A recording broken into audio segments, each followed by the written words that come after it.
GK with એમમાં આપ સૌનું સ્વાગત છે। મિત્રો, આજના વિડીયોમાં આપણે ભારતનું બંધારણના મોસ્ટ આઈએમપી એમસીક્યુ જોઈશું, જેનો આ પાર્ટ 1 છે। આના પછી આગળ નવા પાર્ટ આવતા જશે। પાછલી પરીક્ષાઓમાં પૂછાયેલા ખૂબ જ અગત્યના પ્રશ્નો છે। આનાથી તમને ખ્યાલ આવશે કે કેવા કેવા પ્રશ્નો છે તે હાલ પૂછાઈ રહ્યા છે। છેલ્લે તમારી ટેસ્ટ પણ લેવામાં આવે છે, તો વિડીયો વ્યવસ્થિત જોવો અને ટેસ્ટ આપી તમે તમારું નોલેજ પણ ચેક કરી શકો છો। એ સિવાય આની પીડીએફ પણ તમને પ્રોવાઈડ કરવામાં આવશે। જોઈએ, પ્રથમ છે, જિલ્લા પંચાયતની મુદત ખાલી જગ્યા વર્ષની હોય છે। જિલ્લા પંચાયતની મુદત કેટલી હોય છે? 5 વર્ષની હોય છે। એ સિવાય લોકસભા અને વિધાનસભાની મુદત પણ 5 વર્ષની હોય છે।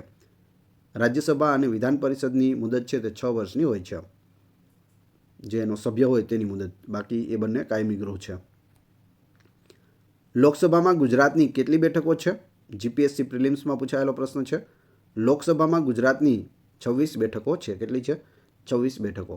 રાજ્યસભામાં 11 બેઠકો છે અને ગુજરાતની વિધાનસભામાં 182 બેઠકો આવેલી છે। સંયુક્ત યાદીમાં કેટલા વિષયોનો સમાવેશ કરવામાં આવ્યો છે? તો 3 યાદીઓ છે, જેમાં રાજ્ય યાદી, સંઘ યાદી અને સંયુક્ત યાદીનો સમાવેશ થાય છે। તેમાં સંયુક્ત યાદીમાં છે તે 52 વિષયોનો સમાવેશ કરવામાં આવેલો છે। ઓપ્શન સી અહીં સાચો ઉત્તર છે। તમને જવાબ આવડતો હોય તો સાથે સાથે તમે કમેન્ટ બોક્સમાં જવાબ પણ આપી શકો છો। તેની અંદર તમે આ રીતે જવાબ આપી શકો, 3માં સી, આ રીતે એટલું લખી દેશો તો પણ ચાલશે, આખો જવાબ લખવાની જરૂર નહીં પડે। ભારતનું ઝંડા ગીત કયું છે? તો ભારતનું ઝંડા ગીત છે વિજયી વિશ્વ તિરંગા પ્યારા, ઝંડા ઊંચા રહે હમારા। ઓપ્શન સી અહીં સાચો ઉત્તર છે।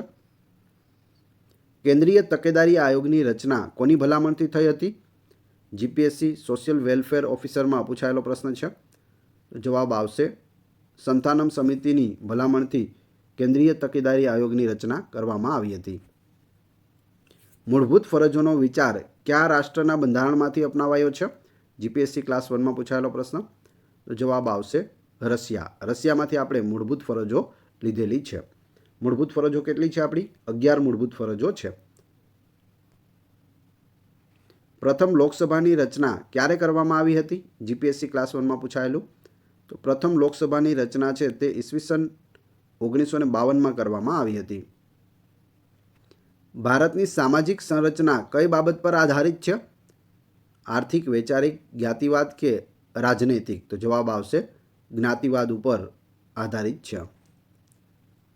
ભારતના મુખ્ય ન્યાયમૂર્તિનો હોદ્દો ખાલી હોય ત્યારે કામચલાઉ મુખ્ય ન્યાયમૂર્તિની નિમણૂક વિશેની જોગવાઈ ભારતના સંવિધાનના અનુચ્છેદ ખાલી જગ્યામાં દર્શાવેલ છે। શું કહ્યું? મુખ્ય ન્યાયમૂર્તિ છે સુપ્રીમ કોર્ટના, તે હાજર ન હોય અથવા હોદ્દો ખાલી હોય તો કામચલાઉ મુખ્યમંત્રી તરીકે કામ કરી શકે, તેના માટે બંધારણમાં અનુચ્છેદ શેમાં જોગવાઈ છે? તો તેના માટેનો અનુચ્છેદ છે 126। અનુસૂચિત જનજાતિના રક્ષણ માટે બંધારણનું કયું શેડ્યુલ સમર્પિત છે? તો જવાબ આવશે શેડ્યુલ 5 અને 6। સ્વતંત્ર રાજ્ય તરીકે ગુજરાત કઈ સાલમાં અસ્તિત્વમાં આવ્યું? તો સ્વતંત્ર રાજ્ય છે તે ગુજરાત 1960માં બન્યું। મહાગુજરાત આંદોલન થયું ત્યારબાદ 1 મે 1960ના રોજ ગુજરાતની સ્થાપના થઈ। બૃહદ મુંબઈમાંથી ગુજરાત અને મહારાષ્ટ્ર 2 રાજ્યો બન્યા 1 મે 1960ના રોજ। ભારતમાં સૌથી મોટો લઘુમતી સમુદાય કયો છે? લઘુમતી સમુદાય છે મુસ્લિમ સમુદાય। ઓપ્શન એ અહીં સાચો ઉત્તર છે। રાષ્ટ્રીય માનવ અધિકાર આયોગના અધ્યક્ષ અથવા અન્ય સદસ્ય પોતાનું રાજીનામું કોને આપી શકે? જીપીએસસીમાં પૂછાયેલો પ્રશ્ન। જવાબ આવશે રાષ્ટ્રપતિને આપી શકે। રાષ્ટ્રીય માનવ અધિકાર આયોગના અધ્યક્ષ અને સદસ્યને જો રાજીનામું આપવું હોય તો કોને આપે? રાષ્ટ્રપતિને આપે છે। સમાજવાદમાં ઉત્પાદન અને વિતરણની સમગ્ર વ્યવસ્થા કોને હસ્તક હોય છે? સમાજવાદની વાત થઈ રહી છે, તો જવાબ આવશે રાજ્યને હસ્તગત હોય છે। નીચેનામાંથી કઈ ભારતીય બંધારણ માન્ય ભાષાઓની યાદીમાં નથી? પીએસઆઈમાં પૂછાયેલો પ્રશ્ન। નેપાળી, ગુજરાતી, રાજસ્થાની કે સિંધી? તો અહીં સાચો જવાબ આવશે રાજસ્થાની।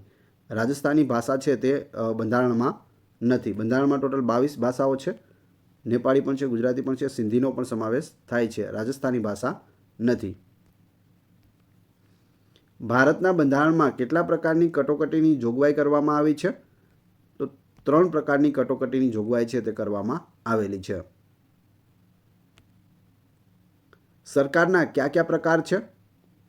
તો સરકાર છે તે લોકશાહી સરકાર પણ હોઈ શકે, સામ્યવાદી પણ હોઈ શકે અને રાજાશાહી પણ હોઈ શકે. એટલે જવાબ આવશે ઉપરોક્ત તમામ. બંધારણમાં સુધારો કરવા માટે સંસદના બંને ગૃહોની કુલ સભ્ય સંખ્યાના કેટલા સભ્યોની બહુમતી જરૂરી હોય છે? બંધારણની અંદર સુધારો કરવો હોય તો કેટલી બહુમતી જોઈએ? તો જવાબ આવશે મત આપતા હોય તેવા સભ્યોની 2/3 બહુમતી જોઈએ તો બંધારણમાં સુધારો થઈ શકે. ભારતની સંસદમાં કોનો સમાવેશ થાય છે? ભારતની સંસદ શબ્દ છે તેમાં કોણ કોણ આવે? તો તેમાં લોકસભા, રાજ્યસભા અને રાષ્ટ્રપતિનો સમાવેશ થાય છે. ત્રણેય મળીને સંસદ બને છે. કોઈ પણ ખરડો હોય તે લોકસભામાં પસાર થાય, રાજ્યસભામાં પસાર થાય, ત્યારબાદ તે રાષ્ટ્રપતિ પાસે જાય છે અને રાષ્ટ્રપતિની તેમાં સહી થાય ત્યારબાદ છે તે કાયદો બને છે, ખરડામાંથી કાયદો બને છે. નીચેના પૈકી કઈ જોડ સાચી નથી? બિન સચિવાલય ક્લાર્કમાં પૂછાયેલું છે. તો અહીં આપણે જોડ જોતા જઈએ. રાષ્ટ્રીય પક્ષી મોર છે, સાચી વાત છે. રાષ્ટ્રીય પ્રાણી સિંહ એ પહેલાં હતું, અત્યારે વાઘ છે, એટલે આ ખોટું પડશે. રાષ્ટ્રીય ફૂલ કમળ છે, એ સાચું છે. રાષ્ટ્રીય ફળ કેરી, એ પણ સાચું છે, એટલે અહીં જવાબ છે તે બી આવશે, ઓપ્શન બી. પરંતુ જો અહીં પૂછવામાં આવે ભારતનું સર્વપ્રથમ રાષ્ટ્રીય પ્રાણી કોણ હતું? તો સિંહ હતો. ત્યારબાદ પ્રોજેક્ટ ટાઈગર આવે છે અને ટાઈગર એટલે કે વાઘને રાષ્ટ્રીય પ્રાણી બનાવવામાં આવે છે. નીચેનામાંથી કોણ બંધારણની ડ્રાફ્ટિંગ સમિતિના સભ્ય ન હતા? ડ્રાફ્ટિંગ સમિતિના સભ્ય ન હોય તેવા કોણ હતા? તો તેવા રાજેન્દ્ર પ્રસાદ હતા. ઓપ્શન બી અહીં સાચો ઉત્તર છે. તેઓ ડ્રાફ્ટિંગ કમિટીમાં ન હતા. કૃષ્ણસ્વામી અય્યર હતા, બાબા સાહેબ આંબેડકર તેના અધ્યક્ષ હતા અને ગોપાલ સ્વામી અયંગર પણ હતા. અને એકમાત્ર ગુજરાતી વ્યક્તિ કનૈયાલાલ માણેકલાલ મુનશી પણ ડ્રાફ્ટિંગ સમિતિમાં હતા. રાજેન્દ્ર પ્રસાદ છે તે બંધારણ સભાના અધ્યક્ષ હતા, પરંતુ જે ખરડા સમિતિ અથવા ડ્રાફ્ટિંગ સમિતિ જેને કહે છે તેમાં તે ન હતા. વિધાનસભા ગૃહની શિસ્ત અને ગૌરવ કોણ જાળવે છે? તો જવાબ આવશે સ્પીકર છે તે જાળવે છે. લોકસભાનું વિસર્જન કોણ કરી શકે છે? પ્રધાનમંત્રી, સ્પીકર, ઉપરાષ્ટ્રપતિ કે રાષ્ટ્રપતિ? જવાબ આવશે ઓપ્શન ડી, રાષ્ટ્રપતિ છે તે લોકસભાનું વિસર્જન કરી શકે છે. રાજ્ય સેવાઓમાં ન્યાયતંત્રને કારોબારી તંત્રથી અલગ કરવા રાજ્ય પગલાં ભરશે. આ બાબત નીચેના પૈકી શામાં દર્શાવવામાં આવેલી છે? જીપીએસસી આસિસ્ટન્ટ ઇજનેરમાં પૂછાયેલો પ્રશ્ન છે. જવાબ આવશે રાજ્યનીતિના માર્ગદર્શક સિદ્ધાંતો, ઓપ્શન બી. મંત્રીમંડળ બરખાસ્ત કેવી રીતે થાય છે? લોકસભામાં અવિશ્વાસની દરખાસ્તથી મંત્રીમંડળ છે તે બરખાસ્ત થઈ શકે છે. કયા વર્ષમાં બંધારણમાં સુધારો કરીને મૂળભૂત ફરજોનો બંધારણમાં સમાવેશ કરવામાં આવ્યો હતો? જીપીએસસી સોશિયલ વેલફેર ઓફિસરમાં પૂછાયેલો પ્રશ્ન. તો અહીં સાચો ઉત્તર છે 1976માં બંધારણમાં છે તે મૂળભૂત ફરજો ઉમેરવામાં આવી છે. ગ્રાહકોની ફરિયાદના નિવારણ માટે કઈ સંસ્થાની રચના થઈ છે? તો ગ્રાહક ફોરમની રચના કરવામાં આવી છે ગ્રાહકોની ફરિયાદના નિવારણ માટે. 6 થી 14 વર્ષના બાળકોને મફત અને ફરજિયાત શિક્ષણની જોગવાઈ ભારતના બંધારણના કયા અનુચ્છેદમાં કરવામાં આવી છે? જીપીએસસી ક્લાસ 1માં પૂછાયેલો પ્રશ્ન. જવાબ આવશે અનુચ્છેદ 21 ક આ જોગવાઈ છે 6 થી 14 વર્ષના બાળકોને મફત અને ફરજિયાત શિક્ષણ. અંદાજપત્ર એટલે કે બજેટ કોના દ્વારા રજૂ કરવામાં આવે છે? હાલમાં જ રજૂ કરવામાં આવ્યું, બિન સચિવાલય ક્લાર્કમાં પૂછાયું હતું. તો નિર્મલા સીતારમણે હાલમાં જ બજેટ છે તે રજૂ કર્યું. કોણ છે તે? તો તેઓ નાણાપ્રધાન છે. ઓપ્શન સી અહીં સાચો ઉત્તર છે. વડાપ્રધાન અને રાષ્ટ્રપતિ વચ્ચે કડીરૂપ કોણ હોય છે? વડાપ્રધાન અને રાષ્ટ્રપતિની વચ્ચે કડીરૂપ છે તે લોકસભાના અધ્યક્ષ હોય છે, એટલે કે લોકસભાના સ્પીકર. ભારતના નિયંત્રક મહાલેખા પરીક્ષક એટલે કે સીએજી રાજ્યના હિસાબોનો અહેવાલ કોને સાદર કરશે? રાજ્યના હિસાબોનો જે અહેવાલ હોય તે કોને આપશે? જીપીએસસી કૃષિ અધિકારીમાં પૂછાયેલું. જવાબ આવશે માનનીય રાજ્યપાલશ્રીને. રાજ્યના જે રાજ્યપાલ હોય તેઓને રિપોર્ટ છે તે આપવામાં આવે છે. બંધારણની કઈ કલમ સનદી અધિકારીઓને રક્ષણ આપે છે? સનદી અધિકારીઓને રક્ષણ 311 આપે છે.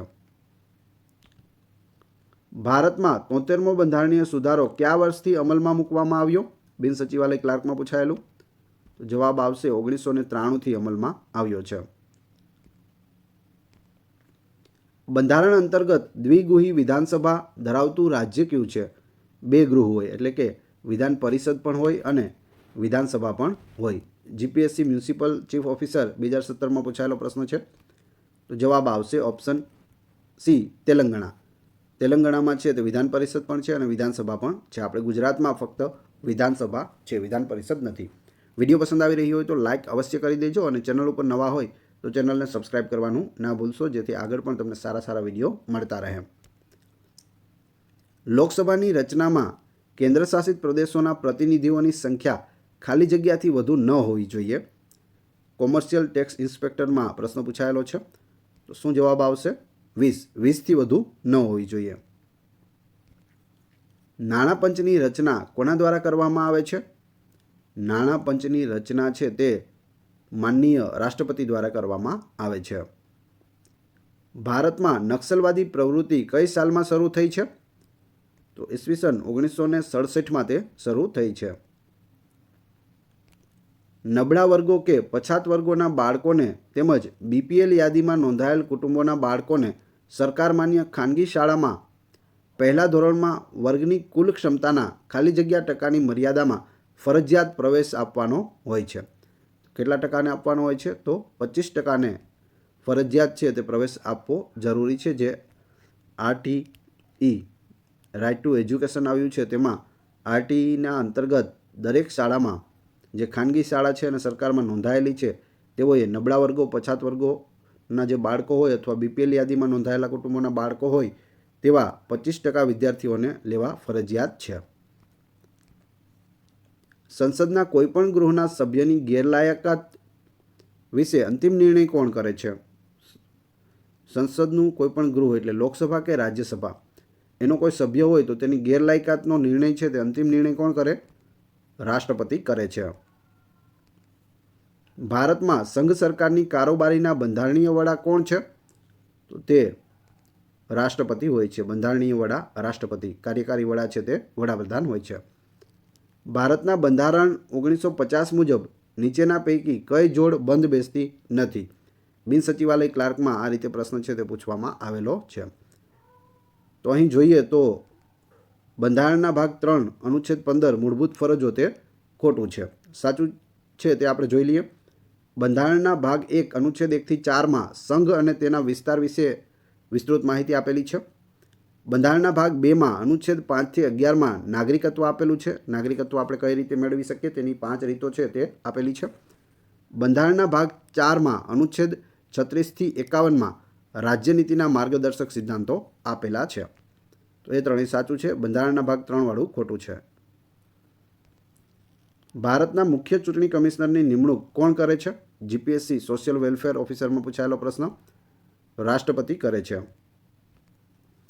કોઈપણ રાજ્યના રાજ્યપાલને કોની સહી સિક્કાવાળા આદેશપત્રથી નિમવામાં આવે છે? રાજ્યપાલને નિમણૂક કરવામાં આવે તો કોની સહી અને સિક્કાવાળું આદેશપત્ર તેને મળે છે? તો જવાબ આવશે રાષ્ટ્રપતિના. અસ્પૃશ્યતા નાબૂદીની કલમ કઈ છે બંધારણમાં? 17, અનુચ્છેદ 17 અસ્પૃશ્યતા નાબૂદી. બંધારણે ભારતીય નાગરિકોને કેટલા પ્રકારની સ્વતંત્રતાઓ આપી છે? તો 5 પ્રકારની સ્વતંત્રતા આપી છે.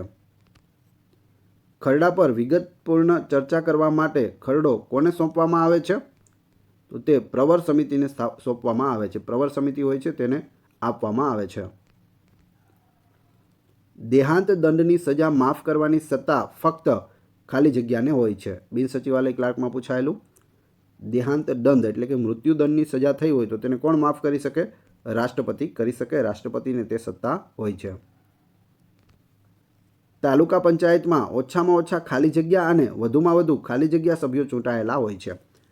તો ઓછામાં ઓછા છે તે 16 અને વધુમાં વધુ 32 સભ્યો તાલુકા પંચાયતમાં ચૂંટાયેલા હોય છે.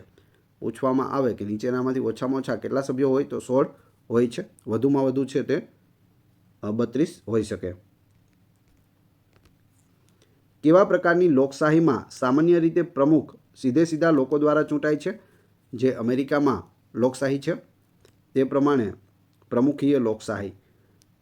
પ્રમુખીય લોકશાહીમાં પ્રમુખને છે તે લોકો દ્વારા ડાયરેક્ટ ચૂંટવામાં આવે છે. સંસદમાં શેનો સમાવેશ થાય છે? જીપીએસસી મ્યુનિસિપલ ચીફ ઓફિસરમાં પૂછાયેલો પ્રશ્ન. સંસદમાં બંને ગૃહ અને રાષ્ટ્રપતિનો સમાવેશ થાય છે. બંને ગૃહ એટલે લોકસભા, રાજ્યસભા અને રાષ્ટ્રપતિ. આ ત્રણેયનો સમાવેશ છે તે સંસદ શબ્દમાં થાય છે. હવે તમારી ટેસ્ટ. જે આપણે વિડીયો જોયો તેમાંથી તમને અહીં પ્રશ્નો પૂછવામાં આવે છે, જેનો જવાબ તમારે ક્રમશઃ કમેન્ટ બોક્સમાં આપવાનો છે, જેથી મને ખ્યાલ આવે કેટલા લોકો વ્યવસ્થિત વિડીયો જુએ છે અને કેટલા લોકોને આ પ્રશ્નોના જવાબ આવડે છે. પ્રશ્ન નંબર 1. લોકસભામાં ગુજરાતની કેટલી બેઠકો છે? જો તમને યાદ હોય તો લોકસભા, રાજ્યસભા અને વિધાનસભા ત્રણેયની બેઠકો જણાવી દેજો. પ્રથમ લોકસભાની રચના ક્યારે કરવામાં આવી હતી? ત્રીજો પ્રશ્ન. અંદાજપત્ર કોના દ્વારા રજૂ કરવામાં આવે છે? એટલે બજેટ છે તે કોના દ્વારા રજૂ થાય છે? અને 4. વડાપ્રધાન અને રાષ્ટ્રપતિ વચ્ચે કડીરૂપ કોણ છે? ચારે ચારના ક્રમશઃ કમેન્ટ બોક્સમાં જવાબ આપી દેજો. આ વિડીયોની PDF મેળવવા માટે તમે ટેલિગ્રામમાં જીકે વિથ AM ચેનલની મુલાકાત લઈ શકો છો, જેની લિંક ડિસ્ક્રિપ્શનમાં પણ આપેલી છે. વિડીયો પસંદ આવ્યો હોય તો લાઇક, કોમેન્ટ, શેર અને સબસ્ક્રાઇબ કરવાનું ના ભૂલશો. આ ચેનલ ઉપર ઘણા બધા વિડીયો અવેલેબલ છે. તમે ચેનલના નામ ઉપર ક્લિક કરી વિડીયોમાં જઈ બધા જ વિડીયો જોઈ શકો છો. Thanks for watching my video.